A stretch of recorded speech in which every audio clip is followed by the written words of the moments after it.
Я приветствую вас в Музее истории зоопарка. Этот музей – часть нашего зоопарка, он расположен прямо на его старой территории. А если кто-то у нас бывал, то в том доме, в том здании, где на первом этаже живет наш всем известный жираф Самсон.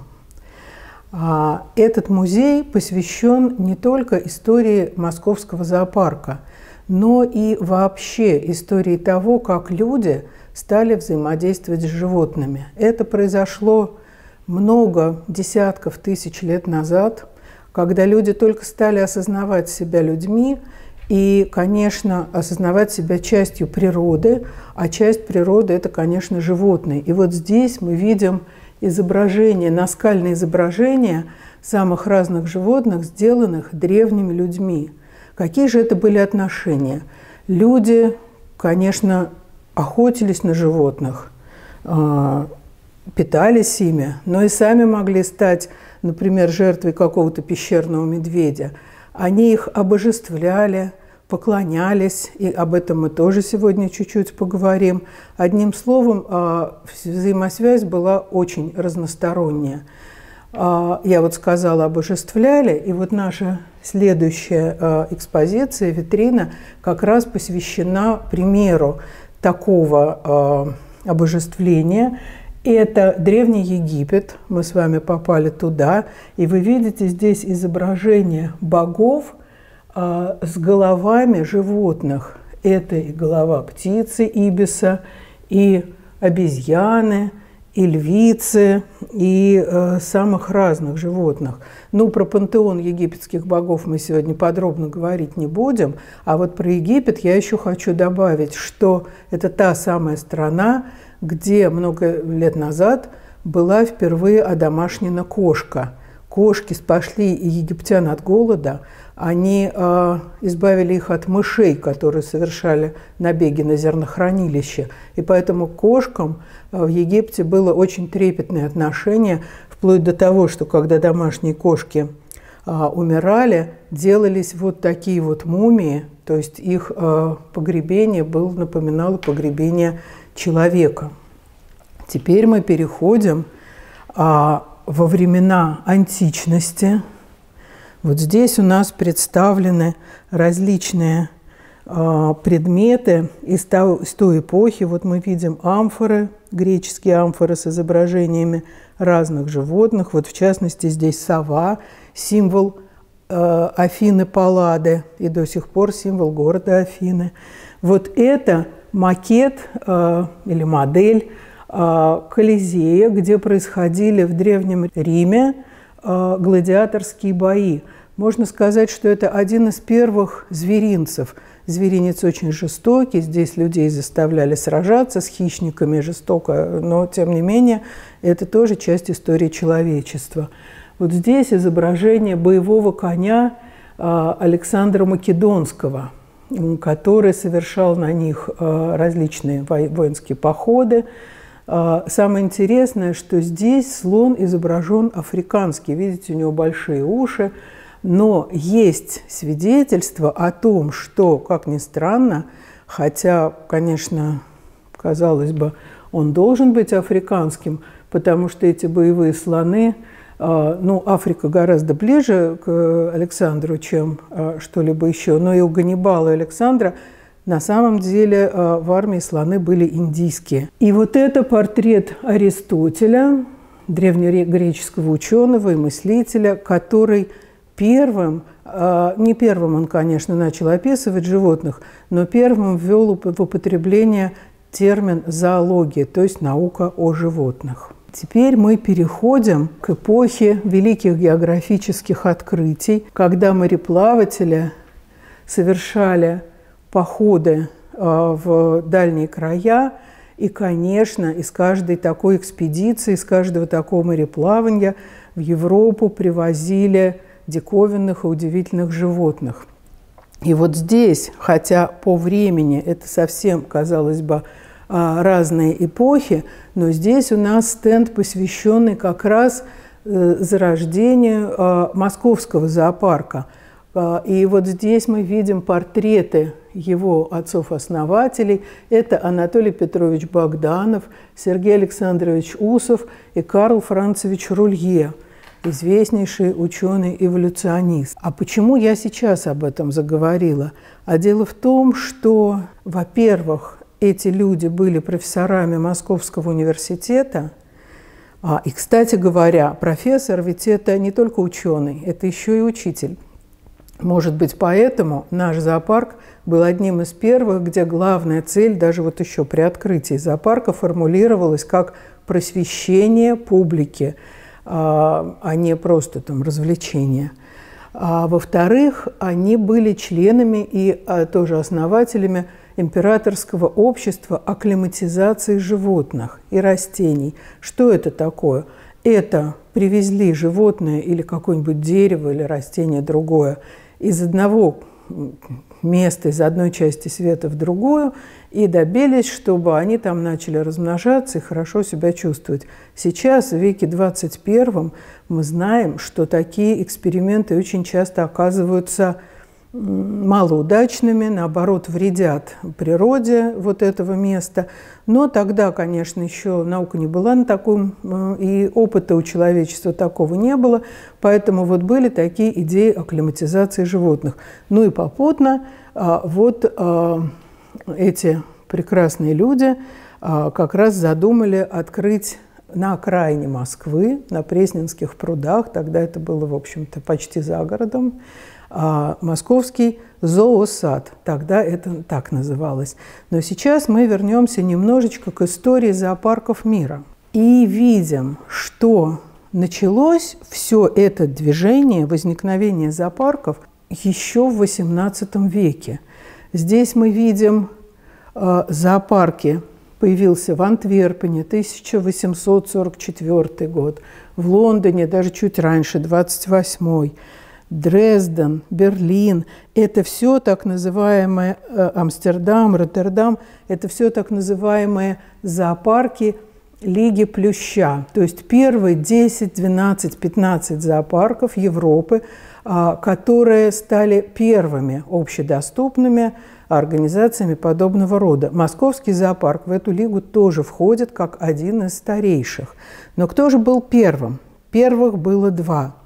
Во-первых, это был зоопарк в Вене, Шонбрунн. Вот здесь мы видим такую колонну, она именно оформлена в стиле этого зоопарка, то есть копирует один из архитектурных таких знаков этого зоопарка. Ну и вот здесь мы видим различные материалы, рассказывающие о том, как выглядел этот зоопарк, каким были его клетки, вольеры.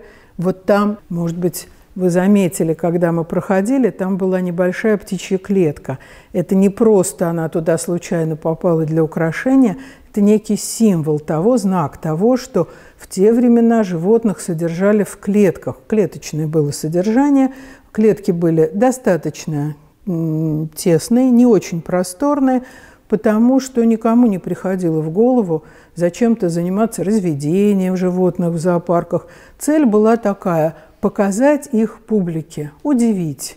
Ну, а если вдруг это животное погибало, может быть, от не очень умелого ухода или от недостаточно хороших условий содержания, но всегда можно было отправить экспедицию и попытаться возобновить эту коллекцию, то есть добавить каких-то животных в нее. Поэтому вот клетка. Здесь внизу у нас история того, как в Европе появился первый жираф. А как раз в Венском зоопарке, вот видите, у него характерно изогнутые задние ножки. Дело в том, что тогда транспортировать животных тоже не умели. Видимо, ножки были повреждены во время транспортировки.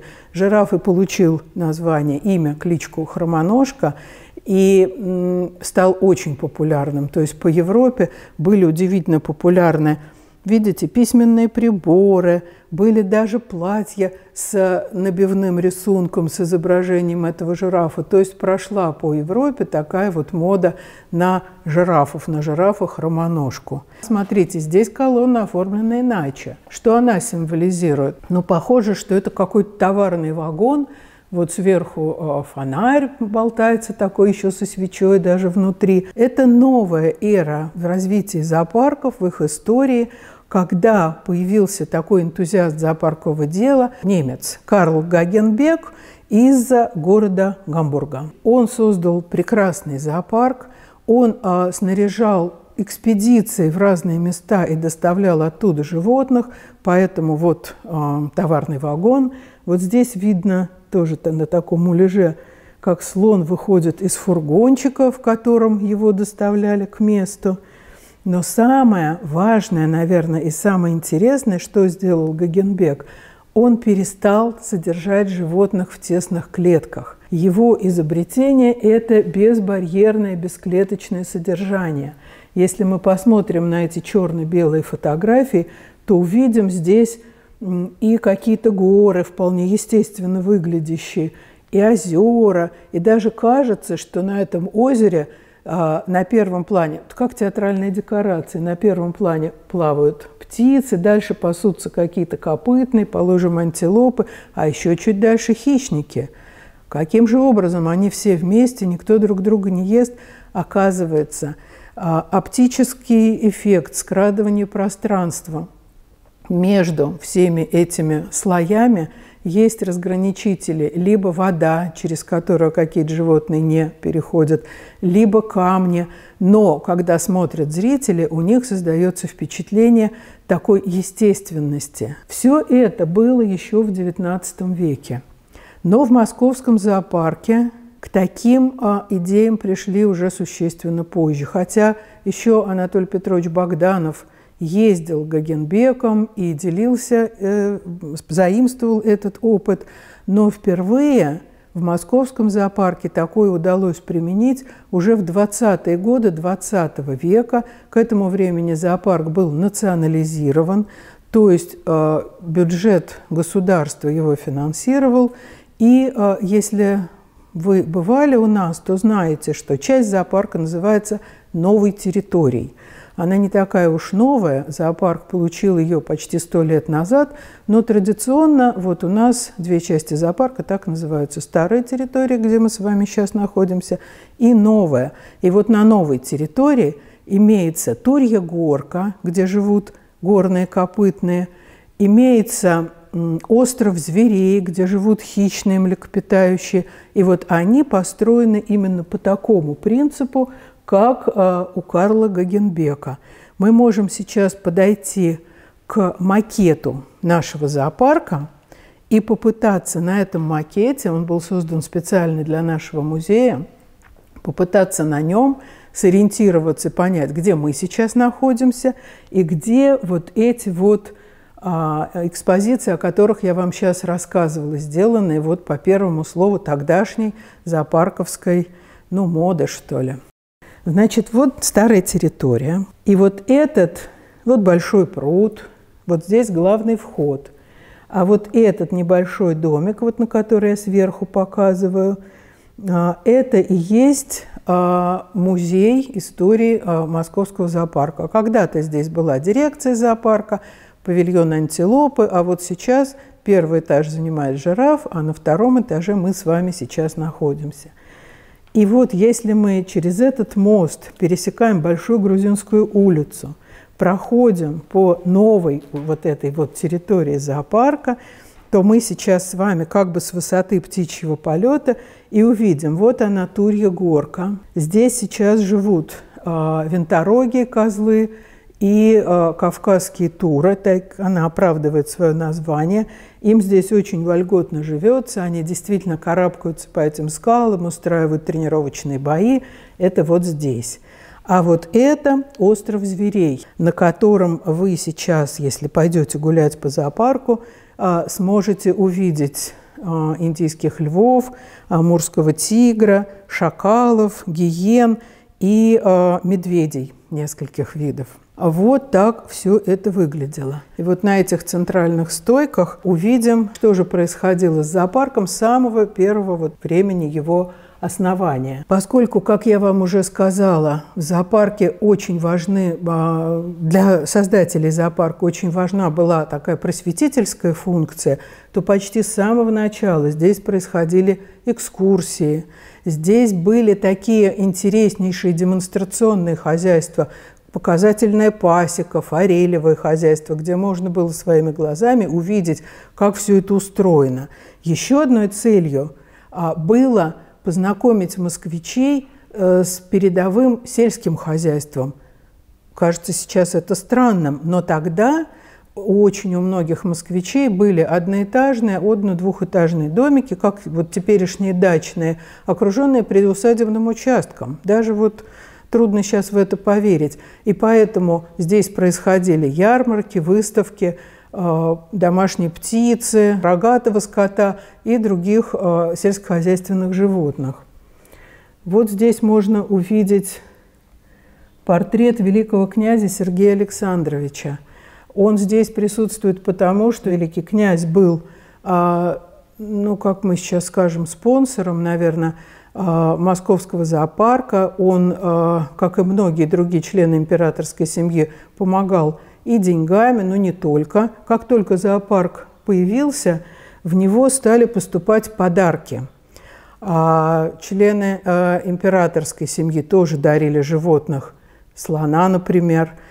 Писатель Антон Павлович Чехов подарил 2 мангустов. Он пытался держать их дома, но, наверное, одним из первых убедился, что дома все-таки лучше держать специально для этого тысячелетиями отобранных животных. А вот дикое создание в квартире – это неудобство и для себя, и для него. Ну и так далее. Я уже говорила, что после революции 1917 года, которая, конечно, была трагическим событием для всей страны, но вот парадоксальным образом, когда зоопарк в 18 году был национализирован, он от этого очень выиграл, потому что раньше вопрос финансирования всегда вставал. И если вдруг оказывалось, что за долги или еще по каким-то причинам он переходил в частные руки, то сразу происходил такой откат назад. То есть здесь начинали происходить какие-то увеселительные вещи, какие-то буквально похожие на балаган, а основные цели, научные, просветительские, отходили на второй план. Но вот после национализации очень активно заработали научные лаборатории. Здесь действовала прекрасная лаборатория кормления животных, и разработанными тогда рационами для многих видов пользуемся до сих пор и мы, и сотрудники в других зоопарках. И, конечно, просветительская работа здесь тоже проходила. Но все мы помним, что такое было это время. И, конечно, когда началась эпоха большого террора, репрессий, то среди тех, кто был репрессирован, расстрелян или сослан, были и сотрудники нашего зоопарка тоже. То есть, в общем-то, ничто нас не миновало. В годы войны зоопарк не закрывался, он был открыт. Сюда приходили и школьники, и красноармейцы перед отправкой на фронт. Но часть коллекции была эвакуирована. А часть, особенно крупные животные, которых вывозить было практически невозможно, сохранялись здесь и, в общем-то, выжили благодаря героическим усилиям наших сотрудников, которые здесь и дневали, и ночевали, и тушили зажигательные бомбы, и от своих карточек, от себя отрывали какие-то крохи, чтобы подкармливать своих питомцев. Таким образом, вот зоопарк остался живым и действующим. Вот здесь мы уже переходим к временам с 1978 почти до наших дней. К этому времени все зоопарки мира стали немного другими, и московский тоже не исключение. Тогда появилась книга такого австрийского естествоиспытателя, писателя, публициста Гржимика, которая называлась «Для дикой природы места нет». Это не пустое название. люди поняли, что природа – это исчерпаемый ресурс, что невозможно все брать из нее, брать, что виды животных, оказывается, вымирают. Кого-то люди просто съели, как стеллерову корову, например, или дронта, нелетающую птицу. А кто-то погиб из-за человеческой жизнедеятельности, где-то строили дороги, заводы, от шума или от того, что лишали животных территории, эти виды исчезали. Где-то вмешалось загрязнение, ну и браконьеры, конечно, тоже. И вот где-то со второй половины XX века зоопарки уже стали действовать не просто как музеи живой природы, но и как природоохранные организации, потому что стало понятно, что не только в заповедниках, в заказниках, то есть в тех местах, где животные вот у себя в ареалах находятся, в своих местах обитания, можно их сохранять. Это могут делать и зоопарки.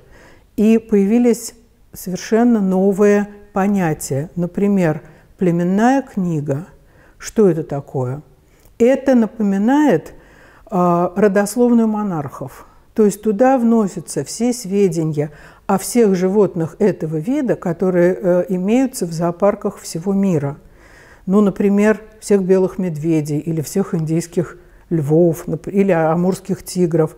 И кураторы этой книги, кураторы вот этой вот виртуальной коллекции знают все о каждом животном этого вида, всю подноготную, вплоть до генетического анализа, все проделывается. И вот таким образом подбираются, формируются пары, чтобы у них появлялось на свет здоровое потомство. И таким образом мы обеспечиваем выживание тех видов, которые в природе, увы, находятся под серьезной угрозой исчезновения. И вот эту работу Московский зоопарк, так же, как и другие зоопарки, начинает активно вести вот примерно где-то с 70-х годов XX века. Ну, здесь мы видим всякие справочные материалы. Вот, кстати, здесь на одной из фотографий Бернгард Гржимяк и чуть ниже Джеральд Даррелл, которые посещали Московский зоопарк в эти годы. Здесь фотография тогдашнего директора Владимира Владимировича Спицына, который сейчас является президентом Московского зоопарка, вместе с действующим генеральным директором Светланой Акуловой. Вот эта фотография очень такая значимая, знаковая, потому что она говорит о том, что у нас есть преемственность, что развитие зоопарка происходит последовательно, и нет такого, что вот традиция прервалась, и все начинается на ровном месте. А сейчас мы с вами пройдем по двум боковым экспозициям, и я вам немного расскажу о том, о каких-то отдельных службах, направлениях работы зоопарка. И начнем мы с вами вот отсюда, где речь пойдет о ветеринарии и кормлении. Вот смотрите, здесь полный набор медицинских инструментов. Здесь в зоопарке еще в XIX веке действовала больница для животных. Но здесь написано так, как сейчас мы не говорим, и называем это ошибкой, для животных и птиц. Теперь мы все-таки говорим или для зверей и птиц, или просто для животных. Птица – это тоже животное. Вот, и эта экспозиция рассказывает нам о том, что ветеринарией в зоопарке занимались всегда, продолжают заниматься до сих пор. Почему? Если животное содержится в зоопарке, а теперь вот в этой новой парадигме, о которой я сказала, нам очень важно, чтобы они чувствовали здесь себя совершенно как в естественной среде, насколько это возможно, чтобы их поведение было таким, как вот они могут его реализовать на воле, чтобы у них было потомство, здоровое потомство. А для всего этого, конечно, животные должны быть здоровыми. Поэтому ветеринария – это одно из очень важных и значимых направлений работы. То же самое могу сказать о кормлении животных.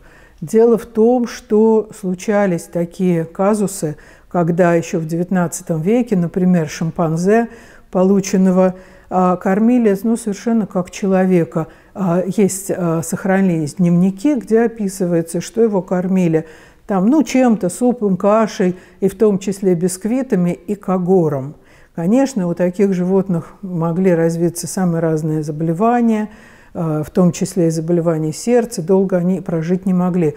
Очень важно, чтобы животное получало свойственную ему пищу, здоровую пищу. Кстати, именно поэтому мы очень просим не кормить животных, когда вы приходите в зоопарк. Всем понятно, что очень хочется угостить, но они получают здесь все, понимаете, они на здоровой, сбалансированной и правильной для них диете, и любое отклонение может им повредить. Если мы их любим, то лучше немножко наступить на горло своей песни, схватить себя за руку и все-таки воздержаться от угощения. Так вот, лаборатория кормления в наши дни перешла уже на другую ступень. Сейчас существует международная база данных по кормлению животных, где, если какой-то зоопарк завел новый для себя вид, он может зайти на эту базу и обнаружить полный исчерпывающий список того, какие корма и в каких количествах должны входить в рацион этого животного. Еще один пример того, почему важно кормить животных правильно. Вот здесь вы видите новорожденного ленивца на руках у нашего сотрудника. Когда малыш появился на свет, мама, ленивец, отказалась его кормить по какой-то причине. И тогда базы данных еще не было, но начались телефонные звонки. Наши сотрудники связывались с зоопарками всего мира, пока подобрали правильную смесь и с интервалом каждые 2 часа в течение суток кормили малыша из бутылочки этой смесью. Успешно выкормили, вырос здоровым. Поэтому кормление животных – это целая тоже отрасль, науки, я бы сказала, и искусства. Потому что мало знать, какое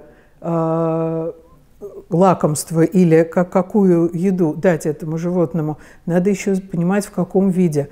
Одно и то же яблоко можно кому-то натереть, кому-то дать целым, кому-то порезать на кусочки, а кому-то просто выжать сок. И все это знают наши сотрудники. Каждое животное нуждается в уходе, чтобы оно хорошо себя чувствовало, чтобы росло здоровым. И вот здесь мы видим интересные такие экзотические экспонаты. Например, вот это инструмент для чистки и обрезки копыт. Мы, наверное, своих детей не так тщательно кормим и не так тщательно ведем всю эту документацию, если только новорожденных, как здесь за животными. Причем вся эта документация велась даже в годы войны. Кстати, пока мы идем, здесь на подоконниках и на стенах работы виднейших, лучших художников-анималистов России, Советского Союза и России, которые тоже находятся в нашей коллекции.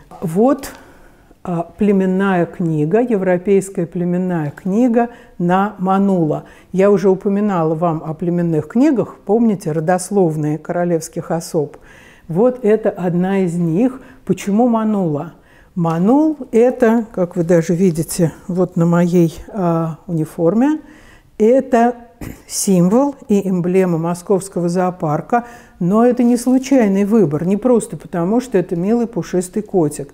Дело в том, что вид это очень редкий, и с довольно большим трудом размножаются эти животные в неволе. А у нас в зоопарке они есть, они размножаются, а в какой-то момент это был просто такой бэби-бум, и за довольно короткое время, за несколько лет, наши манулы произвели на свет около 140 котят, которые часть остались у нас, часть разъехались по всему свету. И вот именно поэтому за такой успех в разведении манул удостоился этой чести. Он стал представлять нас в качестве нашей эмблемы. Но у нас очень впечатляющая коллекция птиц, и не может каждый зоопарк одинаково заниматься вот разведением всех видов. И у Московского зоопарка тоже есть свои такие определенные направления. Вот, например, хищные птицы, и в частности вот этот вот, видите, красавец, белоплечий орлан. Мы очень гордимся тем, что Московский зоопарк первый в мире, кому вообще удалось добиться размножения этих птиц в неволе. Мы первыми получили от них потомство, и до сих пор это один из видов, который можно увидеть у нас, когда придете к нам погулять. Ну вот здесь, продолжая эту тему, здесь, конечно, есть и исторические документы, тоже кормовая карточка. Это яйца лебедя-шапуна, это яйцо казуара, нелетающей птицы. Орнитологам нашим приходится проделывать огромную работу. Каждая птица, представляете, их очень много в коллекции, каждая птица должна быть осмотрена, она должна получать определенные не только питание, но и какие-то витамины. И, конечно, нужно создавать особые условия для того, чтобы они откладывали яйца и получали потомство. И некоторые наши птицы, кстати говоря, которые живут у нас на прудах, не могут улететь, им делают крошечную хирургическую операцию, еще когда они совсем птенцы, так что у них на одном крыле просто не растут перья. Там несколько перьев, очень важных для полета. Но есть и такие птицы, которые летают, и они улетают на зимовку, даже до севера Африки достигают. Мы об этом узнаем, потому что на лапке у них кольцо – это их своеобразный паспорт. И если их там встречают, то сообщают нам об этом. Но они всегда возвращаются сюда, в зоопарк. Почему? Потому что там, где птица появилась на свет, там ее родина, большая, малая. Но вот эти птицы, которые родились, вылупились из яиц здесь, они к нам обязательно возвращаются. А это история наших аквариумов. Здесь вот видно, что в наших аквариумах не только рыбы. Там сейчас у нас есть морской аквариум, экзотариум, не очень большой, но там очень интересная, полноценная такая коллекция, где можно увидеть все, начиная от беспозвоночных, моллюсков, ракообразных, мягких кораллов и до очень интересных рыб. Это история нашего инсектария. То есть мало какие зоопарки могут похвалиться тем, что там есть специальные отделы для насекомых. Это террариум и его обитатели. Террариумом иногда называют маленькую стеклянную коробочку, в которой у вас дома может жить какая-нибудь водная черепашка. А наш террариум – это целый большой отдел зоопарка. В нем живут разные обитатели, от гигантских слоновых черепах, поднять которые могут 4 взрослых мужчины, и до какой-нибудь маленькой змейки, но все они объединены тем, что это рептилии. И, кстати говоря, в нашем террариуме живет самый старый обитатель зоопарка. Это миссисипский аллигатор Сатурн, которого в 1946 году доставили сюда в качестве военного трофея из Берлина. И до сих пор он живет у нас, а по нашим таким самым неуверенным прикидкам он достиг уже возраста около 100 лет. Так что вот такой старожил у нас есть. Ну и еще наш славный террариум может похвастаться одной из самых впечатляющих коллекций змей, ядовитых и неядовитых, некоторые из которых удалось развести, получить от них потомство только нашим специалистам в нашем зоопарке. Животным нужно двигаться, играть. Помните, я говорила, что поведение у них должно быть похоже на поведение в природе. Но в природе животное долго и, наверное, большую часть времени тратит на то, чтобы наесться, найти корм, добыть его, съесть. Дальше оно отдыхает, оно прячется от хищников, оно что-то ищет, прислушивается. Вокруг очень богатая среда. Поэтому в наших зоопарках современных существует целое направление обогащения среды или обогащения поведения животных. Это, в общем, одно и то же. А по-простому мы можем сказать, что наши животные должны играть. И вот вы видите здесь такие вот неожиданные игрушки. Здесь это погрызенные кегля, видимо, от не очень крупного животного. А где-то в вольерах вы можете увидеть какие-то дорожные разметочные конусы или даже огромные такие пластиковые бочки. Это для котиков и других животных покрупнее, например, для тигра или для белого медведя. Участвуйте в наших просветительных программах, и мы вместе сохраним эту землю.